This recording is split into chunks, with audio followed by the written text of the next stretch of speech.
Hello and welcome to Diverse Dishes and Lifestyle. Today we are making cherry turnovers from scratch. But before we get there, of course, I want to show you the results so you can see for yourself how amazing these cherry turnovers turned out.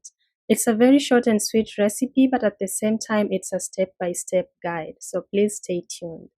We'll start with the fresh cherries. Go ahead and pit your cherries and then cut them in halves. And while you're cutting them, please check and make sure no pits are stuck anywhere. And then you're going to cook your cherry filling.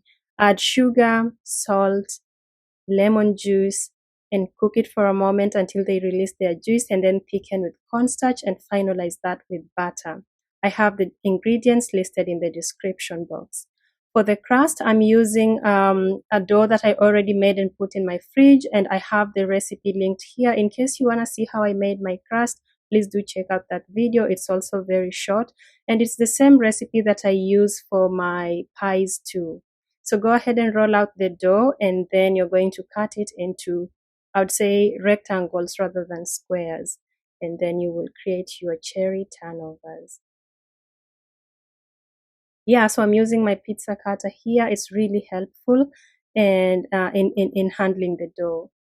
And you want to do everything while the dough is a bit cold, so that's why it has to be refrigerated. And then you're going to divide up your cherry filling onto all the pieces, and you're going to fold those over and make sure you press all the edges together.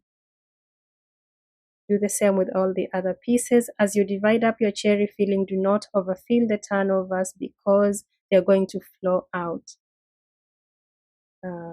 Yeah, so go ahead and fold all of them neatly, and then the next thing is to crimp the edges. I'm using a fork. You could also use any other techniques that you have to make the edges look neat and beautiful.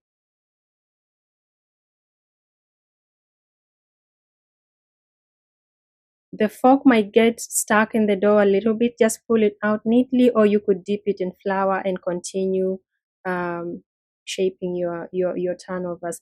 And then this step is optional, but I like to clean up the edges by just cutting off slightly. Don't cut too much because they could open up while they bake. And now they are almost ready to go into the oven. The next step is to apply egg wash. I'm using 1 egg and 2 tablespoons of milk. Beat those nicely and then apply onto the cherry turnovers, all edges covered, and then sprinkle granulated sugar, which is going to give them a nice texture. The last step is to cut some openings onto all the cherry turnovers because you want them to breathe as they bake. If you see that your cherry turnovers are really soft at this point, refrigerate for 20 minutes before baking. Otherwise, go ahead and bake them, and soon they will be ready. Now the cherry turnovers are ready. Let's take a final look. They are very flaky. So I have a secret ingredient in that dough recipe. Please do check it out. But yeah, just look at them. So nicely filled and so awesome. Also, please do check out my books on Amazon and grab a copy. Thank you for stopping by, and I'll see you in another video. Bye bye.